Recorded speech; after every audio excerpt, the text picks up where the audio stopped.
네, 여러분 반갑습니다. 저는 사단법인 식량과 기후 이사 박재우입니다. 반갑습니다. 지금부터 식량과 기후 창립기념 포럼 데이터가 보여주는 농업위기 함께 설계하는 전환의 길을 시작하겠습니다. 여러분 박수 부탁드리겠습니다. 2026년 5월 우리는 기후 변동성이 일상이 되고 농촌 인구가 한 세대 만에 절반 가까이 줄어든 시대에 살고 있습니다. 변화를 설명할 데이터는 이미 충분히 쌓여 있죠. 어려운 것은 그 데이터가 가리키는 방향을 정책과 현장으로 옮기는 일입니다. 오늘 이 자리는 누군가가 결론을 들고 와서 그저 그런 발표를 하는 자리가 아닙니다. 네 가지 핵심 쟁점, 쌀 시장, 농지 제도, 영농형 태양광, 그리고 청년 일자리를 수면 위로 올린 뒤 참석하신 여러분의 토론으로 전환의 방향을 함께 설계하는 자리입니다. 그래서 여기 오신 한 분 한 분이 저희에게 너무나 소중한 분들이라 오늘 이 토론에 앞서서 개회식에 앞서서 여러분 한 분 한 분을 좀 소개해 받기를 원합니다. 한 분씩 15초간 내가 누군지, 소속은 어딘지, 오늘은 어떤 것을 기대하는지, 여기 왜 왔는지, 네, 그런 것들을 한 분 한 분씩 마이크를 돌려보겠습니다. 예, 여러분 반갑습니다. 어떻게 하면 농촌진흥기관 잘 발전시켜 갈 수 있을까 이런 고민하고 있고요. 축하해 주러 왔습니다. 여러분 반갑습니다. 예, 반갑습니다. 오늘 많이 공부하러 배우러 왔습니다. 감사합니다. 남 박사님 성화에 못 이겨서 오늘 참석했습니다. 네, 많이 괴롭히도록 하겠습니다. 감사합니다. 네, 안녕하세요. 저희 회사에서 이제 스마트팜 사업을 신사업으로 하고 있다 보니까 좋은 아이디어 얻기 위해서 왔습니다. 감사합니다. 에너지와 농업의 연계에 대해서 고민하고 있어서 오늘 공부하러 왔습니다. 농사를 짓다 열심히 잘 이렇게 시청하고 있는 사람 중에 한 사람이고요. 이제 농업을 하려고 하는 청년입니다. 예비 청년 농업인 24살 백찬빈이라고 합니다. 감사합니다. 안녕하세요. 오늘 많이 배우고 가겠습니다. 감사합니다. 한 자리라도 채워야겠다. 사실 그 생각으로 왔습니다. 감사합니다. 식량과 기후 창립총회라 해서 제가 식량을 들고 왔습니다. 오늘 제가 우유를 좀 협찬해 드렸습니다. 농업의 가치는 팔아야 됩니다. 정기 구독 부탁드리겠습니다. 현재 경기도 친환경 학교급식을 담당하고 있고요. 기후와 먹거리, 또 먹거리와 기후 관련해서 관심 분야라 오게 됐고 이렇게 참석하신 모든 분들 한 분 한 분 들어보니까 여러분들이 이 자리에 계셔서 더욱 빛나는 시간이 될 것 같습니다. 여러분. 네, 소개 고맙습니다. 안녕하십니까, 농촌진흥청장입니다. 현장에 뿌리 내리는 실천적인 사단법인 식량과 기후의 초기 실행 방향으로 승화되기를 기대합니다. 농촌진흥청도 민간과의 협력을 더욱 강화해 나가겠습니다. 다시 한번 사단법인 식량과 기후 창립을 축하드리며 2026년 5월 20일 농촌진흥청장 이승돈 대도. 네, 바쁘신 가운데도 귀한 축사를 전해주신 성재용 원장님께 깊이 감사드립니다. 먼저 사단법인 식량과 기후 창립 기념 포럼 개최에 14만 한농연 회원 가족의 마음을 담아서 진심으로 축하의 말씀을 드립니다. 여기 계신 분들이 그 실질적인 대안을 만들어 나가는데 중심축이 되시기를 바라겠습니다. 감사합니다. 네, 안녕하세요. 일단 식량과 기후 창립을 진심으로 축하드립니다. 식량과 기후라고 하는 게 우리 시대에 지금 너무 중요한 두 개의 화두를 다 함께 가지고 계신데요. 자, 앞으로 이 농업의 위기를 데이터로 읽고 함께 길을 설계하는 이 여정에 환경재단도 물심양면으로 돕도록 하겠습니다. 감사합니다.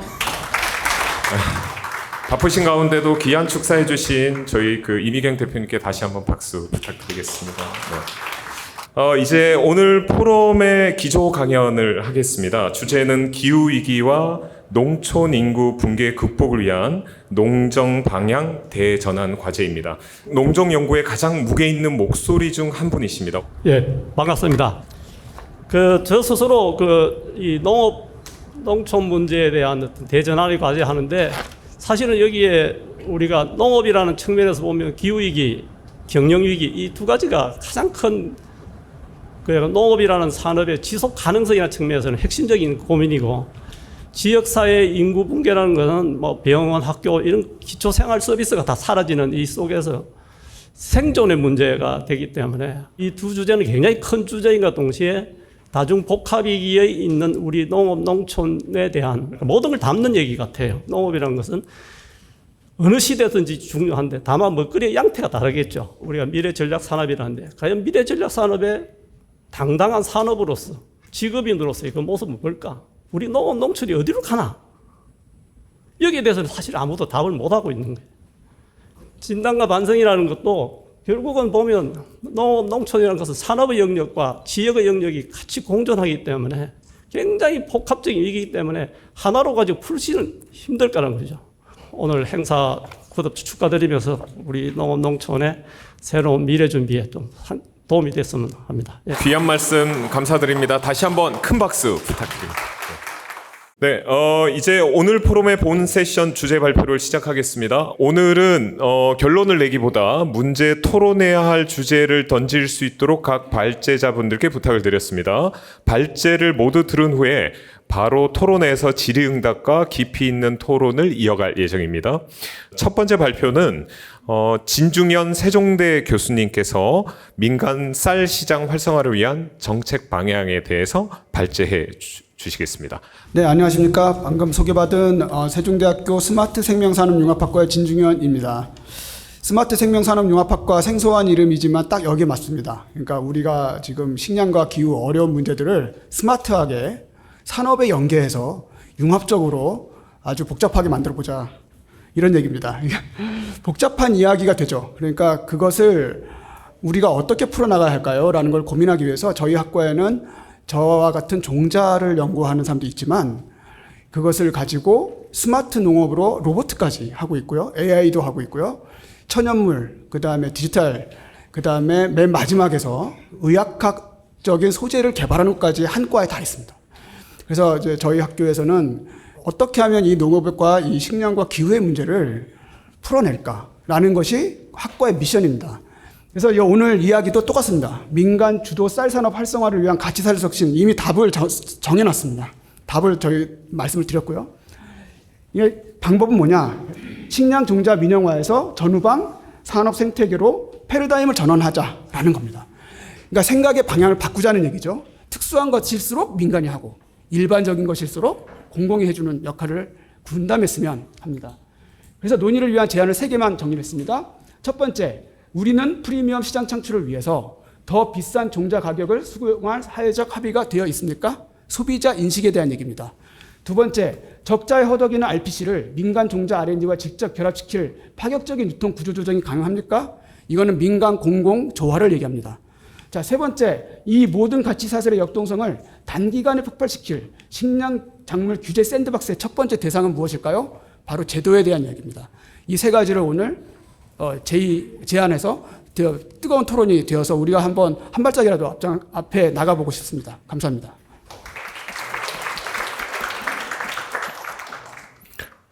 네, 이어서 두 번째 발표는 과학기술정책연구원 이주령 박사님께서 사용자 유전 중심의 농지 제도와 공동농업에 대해서 발표해 주시겠습니다. 여러분 반갑습니다. 과학기술정책연구원 이주령입니다. 제가 드리고 싶은 얘기는 농지에 관련된 얘기입니다. 우리나라 농업의 현상과 문제를 단 한 단어로 정리해보자. 단 한 가지 단어로 정리해보자. 그러면 저는 전환지체를 선택합니다. 전환지체. 그러니까 바뀌어야 될 것들이 여러 개가 있었는데 바뀌지 않고 그걸 계속 미루어 왔다라는 단어죠. 그러니까 다시 말하면 그때는 맞고 지금은 틀린 겁니다. 한국 농업이 전 세계에서 가장 빠른 혁신과 이 자리까지 온 게 있습니다. 그게 온 게 있고 그게 제조업 혁신으로 이어졌는데 그 다음부터 전환이 미루어졌습니다. 농업에 필요한 것은 4가지입니다. 농지, 땅이죠. 물, 빛, 사람입니다. 우리가 그중에서 가장 전환을 적극적으로 해야 되는 것은 농지입니다. 한국은 그걸 소홀히 했고요. 전환이 안 됐고요. 그렇기 때문에 농업정책이 제대로 기동하기가 매우 어렵습니다. 농업 전환의 근본은 농지입니다. 자, 우리나라 경자 유전 원칙 더 이상 유효하지 않습니다.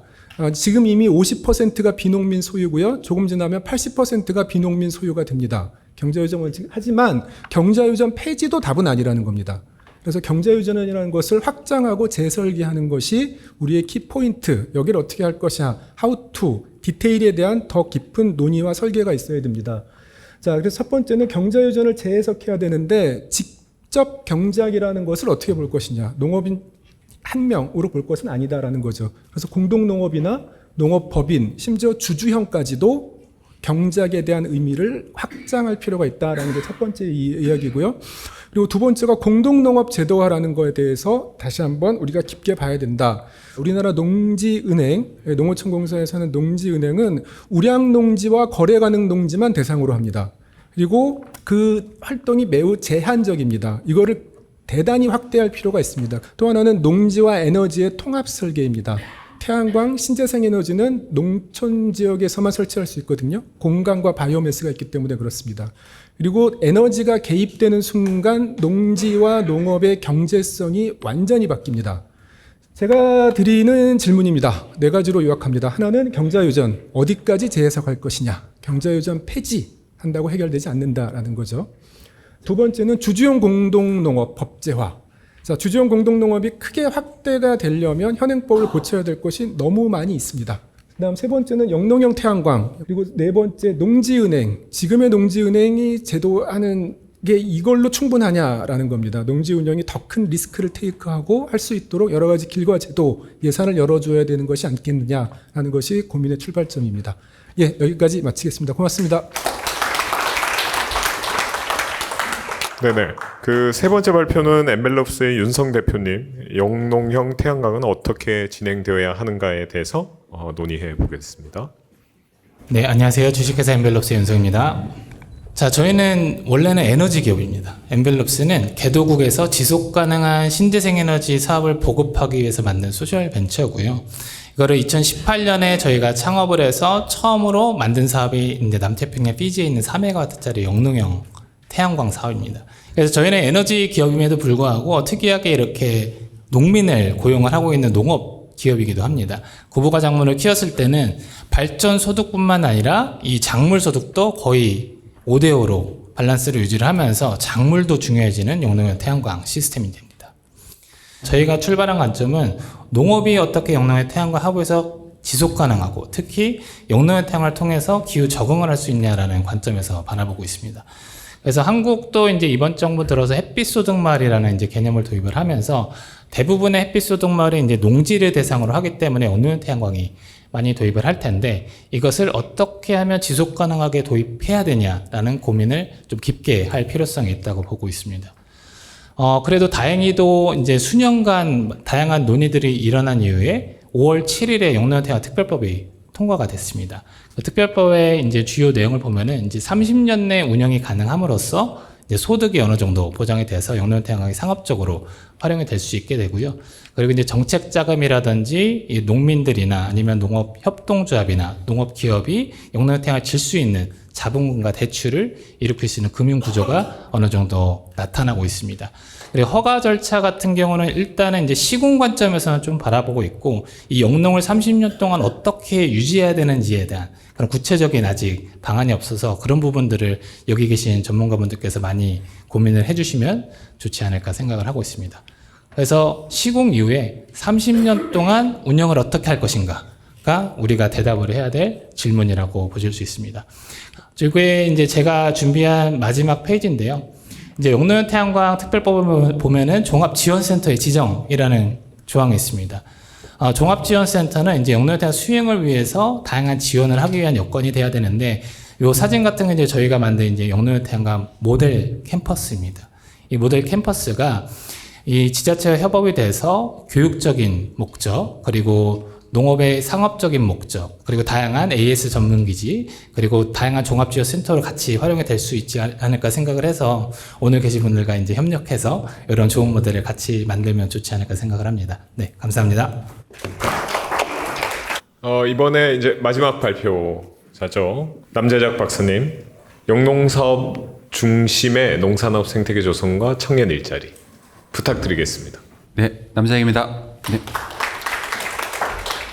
사실 제가 얘기하는 것도 이제 농업계에서는 약간 불편할 수가 있잖아요. 다른 의견들이고. 그리고 우리가 이 사단법인을 만들어서 이렇게 하는 것 자체가 좀 불편한 얘기를 하기 위해서입니다. 왜냐하면 불편하다는 거는 기존의 생각과 좀 다른 얘기를 하자는 거잖아요. 그래야 이제 우리가 좀 생각의 지평이 넓어지고 좀 다른 가능성에 대해서 우리가 하는 그런 기회를 가질 수 있지 않을까. 그렇게 지금 필요하다는 생각이 들었습니다. 그리고 제 이야기야 유튜브를 통해서 이미 오랫동안 해왔기 때문에 유튜브 구독, 좋아요 좀 부탁드리고요. 네, 오늘 제가 던질 질문은 이겁니다. 우리나라가 통계를 여러분 혹시 우리는 너무 익숙하게 농가라는 통계를 쓰고 있거든요. 농가수라는 거 있잖아요. 가장 기본적으로 쓰고 있는 통계입니다. 이게 이상하다는 생각 해본 적 있어요? 근데 이제 문제는 뭐냐? 우리나라 농가는 계속 줄고 있다고 얘기를 하고 있거든요. 그럼 농가가 줄면 좋은 겁니까? 나쁜 겁니까? 애매하죠. 그죠? 이게 답하기가 굉장히 애매한 질문입니다. 전통적인 이게 소농 체제에서는 농가 수는 계속 늘어나야 됩니다. 농업이 흥하려 그러면요. 그렇지만은 농업 기술이 작동하려 그러면은 작은 농가에서는 작동하지가 않아요. 어떤 식의 스마트 농업 뉴 테크놀로지가 작동할 수가 없습니다. 이게 경제성이 안 나오기 때문에 그래요. 우리나라 평균 경지 면적이 1.5헥타라고 얘기하고 있는데 경영체 수로 따지면 0.8헥타입니다. 어느 게 맞는 겁니까 이게? 국가는 어떤 걸 가지고 기준으로 정책을 세우는 게 맞습니까? 그러니까 다시 한번 말씀드리면 농가 수가 줄어든다고 해서 위기라고 하는 뉴스를 농업 분야에 매번 봅니다. 근데 그거를 어떻게 정말 위기인 건가? 아니면 농가 수가 늘어나면 위기가 아닌 겁니까 농업이? 이게 굉장히 고민스럽죠. 90년대 이후로 2010년대 이후로 농업 기반 시설을 개선하는데 거의 투자하지 않았습니다. 미래를 위해서는 다음 세대인데 좋은 농업을 물려주려 그러면은 70년대, 80년대 해왔던 그 경지정리라고 하는 거 있잖아요. 농업 수로 만들고 농업 기반 시설을 만드는 그런 일들을 우리 세대가 이 삼성전자가 반도체로 돈을 잘 벌고 있을 때 계속해서 투자를 해야 되는 거죠. 그래야 다음 세대가 적절하게 농업을 이어나갈 수가 있습니다. 그런 것들을 우리가 여태까지 그걸 하자고 하는 얘기를 전혀 못 들어봤어요. 거의 못 들어봤습니다. 좋은 농업 경영체를 만들고 그러면 농업에 들어오고 싶은 청년들이 그럼 그 농업 경영체에서 직장으로서 시작을 하고 그 농업 경영체를 물려받거나 새로운 농업 경영체를 만들 수가 있겠죠. 그죠? 그런 방식으로 나가는 트랙은 없을까? 우리가 지금까지는 농가수라는 개념을 가지고 우리가 통계 지표를 삼고 이거 관점에서 농업 정책을 어떻게 디자인할 건가? 농가수가 늘어난다, 줄어난다 이게 항상 우리의 고정관념이었죠. 이 농가수를 계속 늘리려 하다 보면은 보조금을 자꾸 늘리게 국가가 계속 개입하게 되고 국가가 개입하면 개입할수록 농가수는 점점 줄어드는데 뭐죠? 경영체 수는 늘어나는 거 있잖아요. 300평, 500평 땅 가진 경영체만 계속 늘어나는 거죠. 이게 과연 그러면 다음 세대 농업이라는 게 지속 가능할 거고 기후위기에 적응이 가능할 거고 첨단 스마트 농업 기술이 적용될 수 있는 게 될 거냐. 이거에 대해서 저는 근본적으로 어렵다고 본 거죠. 그래서 토론 시간에 이 주제에 대해서 좀 많은 토론이 있으면 좋겠다 싶은 생각이 들었고요. 우리가 오늘 이 포럼을 기획한 건 뭐냐면은 앞으로 이런 포럼들이 비슷한 포럼들이 계속 이어질 텐데 그때는 발표자들이 발표를 하는 게 끝나는 게 아니고 참석하신 분들이 여기 반박도 좀 하고요. 그래서 그런 거에 대해서 한번 각자 한번 논의하는 시간이 됐으면 좋겠습니다. 제 발표는 여기로 마치겠습니다. 고맙습니다. 네, 토론할 문제를 제기해 주신 여러 발표자 분들께 다시 한번 큰 박수 부탁드리겠습니다. 네. 오늘 행사의 하이라이트죠. 오픈 플로어 아젠다 토론이라는 거. 그래서 우리가 사단법인 식량과 기후가 토론 문화를 정착시킬 수 있을까? 이런 생각들을 좀 더 구체화시키는 야심차게 준비한 세션이라고 볼 수 있겠습니다. 제가 10분 후에 이 자리에서 뵙겠습니다. 감사합니다. 라이스 밸류라고 하는 쌀 소재 개발하는 푸드테크 기업의 대표를 맡고 있는 정광우라고 합니다. 우리나라의 농업 문제가 해결되려면 소득이 늘고 농업 시장이 커지고 그렇게 돼야 된다고 전후방으로 커져야 된다고 생각하거든요. 이 부분에 대해서 어떻게 생각하시는지 좀 의견을 듣고 싶습니다. 에너지 전환이라든지 재생에너지 관련 부분들은 국가의 경제 성장 전략으로 더 이제 범위가 올라갔는데 과연 그렇다면 농업 분야는 어떻게 국가 차원에서 더 논의되어야 될 것인가? 과연 농업의 정책의 이 상위 개념은 어느 정도까지 올라가야 될지 지금 논의하는 이 구조들이 그냥 기존에 있는 시스템에서 멈춘다면 저는 국정원 과제로서의 별 의미는 없을 것 같거든요. 그래서 여기서 논의하고 있는 것들을 조금 더 상향시킬 수 있는 계획이 뭐가 있는지 저는 그게 궁금합니다. 우리나라 농업 현장에서 어떤 인프라가 더 생기면 좋겠다라는 맥락에서 외국 회사들이 그런데 진출을 할 수 있을까요? 하나는 우리나라 농업시장이 그들에게 과연 매력적일까? 두 번째는 그렇게 들어왔을 때 우리나라 농업계에 계신 분들이나 뭐 정치, 경제, 학계들에서 외국 기업이 그런 일을 하는 거에 대해서 어떻게 생각하실까? 사실 많이 들어와 있으니까 이미. 농지제도상으로 합법적으로 영농조합이 그 농지를 임대할 수 있는 계약을 할 수 있는 제도가 없습니다. 그래서 지금 현재 말로만 뭐 농지 전수조사를 한다 이런 것 때문에 불안감은 굉장히 팽배해 있고 저희도 어떻게 해야 되나 이렇게 고민을 하고 있는데 그런 부분에 대해서 조금 더 자세한 설명이 좀 있었으면 좋겠다. 네, 고맙습니다. 박수 한번 좀 주시면서 분위기 좀 바꾸고요. 네, 그러면 이제 위에 계신 분들께서 이제 마이크 잡으셔가지고 한번 좀 각자 여기 들은 거에 대해서 이게 뭐죠? 함순배를 돌겠습니다. 소득이 늘고 시장이 커지면 농업 문제의 상당 부분이 해결될 것이다. 그래서 저 소득을 전 농가소득으로 이해를 하고요. 농가소득이 늘고 농산물 시장이 커지면 농업 문제의 상당 부분 해결될 것이다. 아기먼트가 참이냐 거짓이냐? 당연히 참이죠. 근데 그렇게 단순하지 않습니다. 그렇게 단순하지 않고요. 지금 방금 그 아규먼트를 총량적 접근이거든요. 총량적 접근. 그렇죠? 근데 농업은 그 개별 품목적 접근도 답할 수 있어야 돼요. 품목적 접근도. 계란 예를 들어볼게요. 계란. 한국에 계란 농가 1000농가 있습니다. 1000농가 있는데 계란의 자급률이 매우 높아요. 2025년에 소득이 10억 원쯤 됐습니다. 계란 한 농가가. 개별 농가가 규모화가 되어 있다. 그리고 조직화가 되어 있다. 그리고 규모화 조직화가 되어 있으니까 첨단화가 되어 있다. 제가 드리고 싶은 얘기는 쌀은 산업화나 품목 경쟁력 트랙에서 벗어나 있고 계란은 가 있다는 거죠. 그죠? 근데 외국이 했다는 거는 그런 거거든요. 규모화했고 조직화했고 또 하나는 항상 어떤 품목이든 국제 가격에 맞추려는 노력을 했습니다. 그게 농업 정책의 다예요. 규모화하려는 거, 조직화하려는 거, 그다음 품목을 국제 가격에 맞추려는 거. 근데 우리는 사실 그렇게 하진 않았거든요. 대부분 총량적 접근을 했거든요. 다른 산업은 독립적 산업 정책을 폈거든요. 그래서 기업을 양성하고 외주 시장을 만들어내고 했는데 농기계만은 어떻게 접근을 했냐면 농업 생산의 보조 수단으로 접근했습니다. 그게 지금의 차이를 가져오고 있거든요.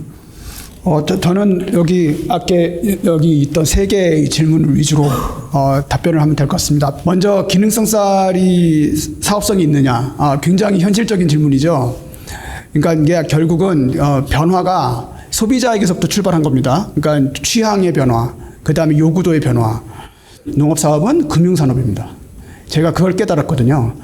그러니까 소비자가 요구하는 거니까 소비자는 분명히 사줄 거야라고 믿죠. 그렇게 기대를 하고 하죠. 하지만 소비자는 침묵합니다. 이게 어느 기능을 가지고 있고 어느 정도 수준으로 나오고 이게 사람이 먹으면 어떻게 된다라는 얘기를 구체적으로 할 줄 알아야 됩니다. 그러니까 역사와 문화를 너무나 고려하지 않은 시장에 대한 이해는 좀 위험하다라는 생각을 합니다. 그래서 그 데이터가 그러니까 정의가 중요하고 데이터가 중요하고 실제 사업을 할 때 돈의 기능을 무시하지 말라는 거고 그 다음에 식품이 갖고 있는 역사와 문화적 배경을 무시하지 않았으면 좋겠다는 얘기를 하고 싶었습니다. 그래서 마지막으로 이제 있잖아요. 이 두 분인데 마이크를 넘기면서 소감 한마디 듣고 경영 말씀 한마디 듣고 마치면 좀 고맙겠다 생각하고 있습니다.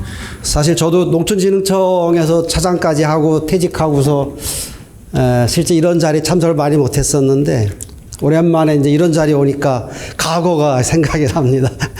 실제 그 우리나라의 농업이 태생적으로 어려운 조건입니다. 기후학적으로 사계절이 뚜렷하고 엄청 어려운 거거든요. 사계절 극복한다는 것이. 그럼에도 불구하고 세계화 속에서 점점 더 어려워져 가는 이러한 상황과 여건을 어떻게 해결할 것이냐 이런 측면에서 많은 사람들의 지혜가 필요한 거죠. 앞으로 이걸 계기로 좀 더 우리 식량과 기후라고 하는 주제에 좀 좁혀서 논의가 되고 발전해 간다면 좋겠고 또 한 가지는 이렇게 하더라도 실제 정책과 연계되어야 되기 때문에 꼭 이런 것이 피드백이 돼서 정책으로 갈 수 있도록 정책하는 사람도 좀 한 분 정도 초청해서 같이 가면 어떨까 이런 생각을 해봤습니다. 네, 여러분 감사하고요. 앞으로 저도 열심히 노력을 하겠습니다. 네, 고맙습니다. 네, 고맙습니다. 저도 이제 오늘 이미경 대표님인데 환경 분야에서 오셨잖아요. 농업 분야 토론을 들어보시니까 어떠신지 감상 한번 좀 요청드리고 네, 응원도 좀 부탁드리겠습니다. 예. 이 주최 측이 이 진행하는 방식 자체가 그 협력이라고 하는 그 슬로건이랑 굉장히 내용과 실제 진행이 일치해서 굉장히 감동이고요. 처음에 한 분씩 다 소개한다 그러셔가지고 와 이런 행사가 있나 했는데 오신 분들 다 한마디 한마디가 너무 소중하고 또 굉장히 다양한 분야에서 오셔가지고 제가 오늘 공부가 많이 됐습니다. 결국은 이게 정책적인 과제인데 법을 바꾸고 이런 것들을 하는 분들이 그분들은 유권자의 입장을 유권자가 싫어하는 일은 절대 안 하거든요. 그러니까 우리 유권자들이 이 문제에 대해서 어떻게 인식하고 동의하고 잘 받아들이고 중요하다고 생각하게 할지 그런 일들을 이렇게 밑밥을 까는 일을 어떻게 할 것인지 그런 게 되게 중요할 것 같다. 그런 일을 환경재단이 좀 같이 할 수 있지 않을까 영화제 같은 걸 통해서 그런 생각을 했습니다. 네, 감사합니다. 오늘 좀 사단법인 식량과 기후 창립 총회 그리고 총회가 아니고 포럼에 참석해 주신 모든 분들이 감사드리고요. 특히 발표해 주신 기조 발표해 주신 김홍상 원장님, 진종희 교수님, 이준영 박사님, 윤성 대표님께서 진심으로 감사드립니다. 그리고 오늘 좋은 토론을 만들어가기 위해서 끝까지 자리 지켜주시고 또 많은 말씀을 해주신 여러분들께서 진심으로 감사드립니다. 다음에 다시 뵙겠습니다. 고맙습니다.